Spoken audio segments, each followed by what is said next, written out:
But, Matt, we have special guests here. We do. Very special guest. Sitting down already and about to make his way in. First, we'll start with Mike Richards, a Memorial Cup winner, a gold medal winner, I believe multiple times over, straight out of Kenora in the great country of Canada. Sometimes referred to as...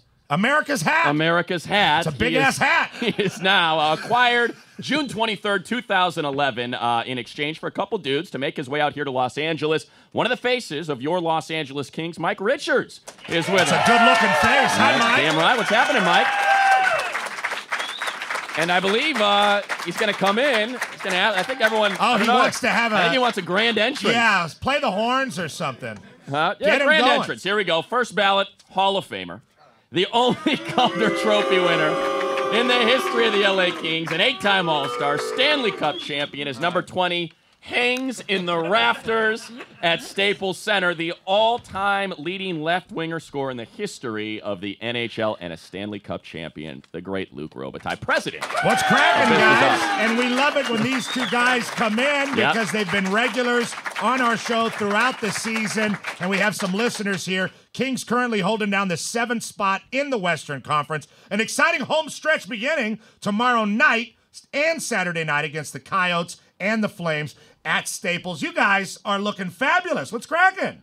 Thank you. Oh, get up on that mic. Eat that mic there, Luke. Right up in there. Get up on there like you mean it, you know? Look at that Thank you. mic. Okay, yes, it's wonderful to see you both. I thought he was going to come share it with me like Bruce and Lil Stevie or Oh, something. that would And be he was cool. leaning. Now, I was told that we should dress nice today. I usually wear pajamas in here, and so does Matt, to be honest. Yeah. And we were told to dress nice because there's going to be cameras around because the NHL 3-6 show on NBC Sports, which is brand new and everything's getting started, you're being followed around by cameras all the time. I don't know if you got the mic pack on your back like you're on The Real World or something.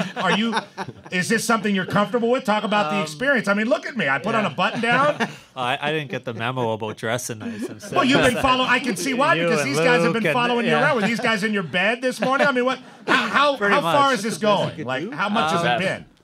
I woke up at 7:30 with them knocking on the door, so I had to get ready for them to come right in. And since 7:30. Just today, or today, and then it ends tomorrow night after the game. So 30. Okay, well that's not too bad. 36 hours. Me, which is going to be pretty boring. 36 TV, hours. I get there it. it is. NHL 36. There you go. There you go. 36 hours with Mike. So what, has it been? I mean, have you given him anything? Have you done something different than you normally would? Like just dance in the middle of the house or anything? I mean, anything?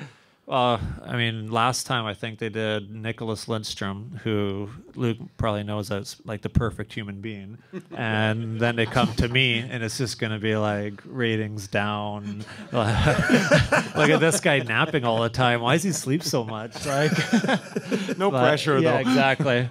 But it has been fun. We took the dog for a walk this morning, went to practice. Exciting. Riveting. And stretch it out. You can at least get a stretcher. Yeah. When are you and Luke putting on trunks and going to play some beach volleyball? I mean, come on, you got to give him something here. Now, you guys go on the road a lot, and your dog's name is Arnold, right? Yeah. And what do you do with the dog?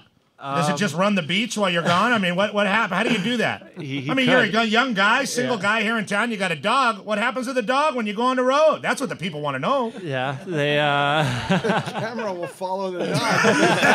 That's actually why I'm doing 36 hours, just so they can watch the dog when I'm gone. But my parents have a place in San Diego, so they're there for 2 months. That they come down and grab them. Oh. When we go on the road, and they're going to go back home in April, so they'll just take them back with Is them. it hard being a dog owner? I'm about to be a father, so I'm kind of worried about it. And we never even owned a dog, so I'm kind of like, is it? I mean, how much does it weigh on you when you're on the road?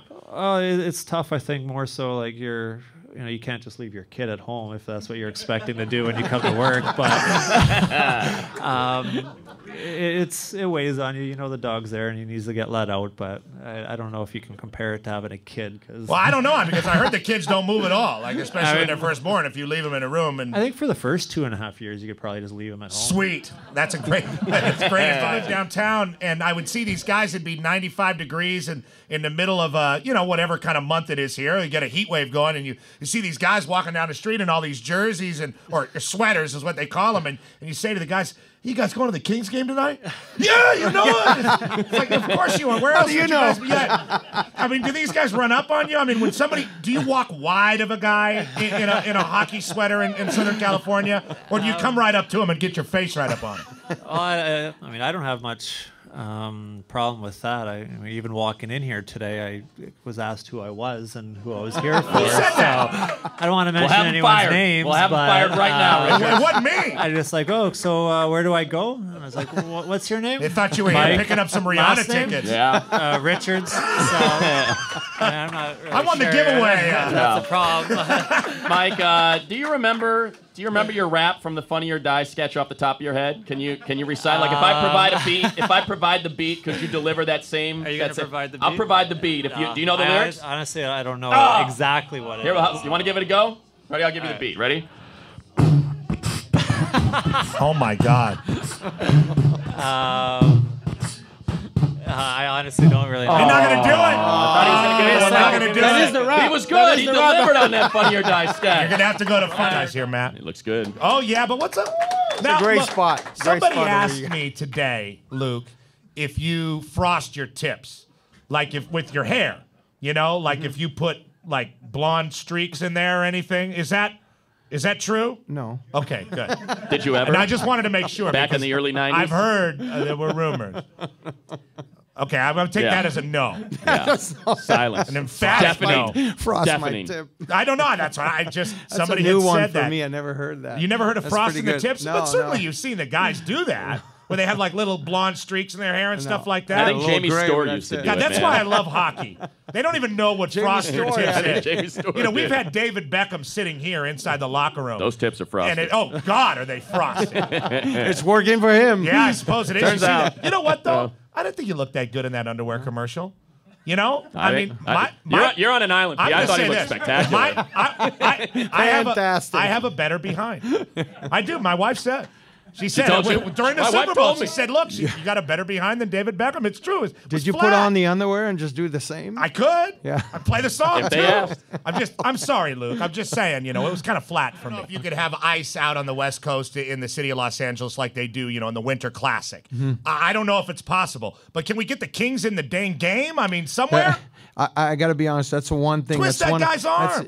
The league. I'm driving the league crazy. I'm constantly asking them. I always tell them. I said, don't ever forget when the Kings were good. Suddenly, 5 new franchises appeared in the NHL, and people forget. 1991, we were the first team to play outdoor, and it was in Las Vegas in September, and the game was successful. So they could be like. There's a chance it could happen in the future. We certainly would love to be even the road team, and it's something that LA deserves, and we're working on it every day. But we're waiting for that new football stadium.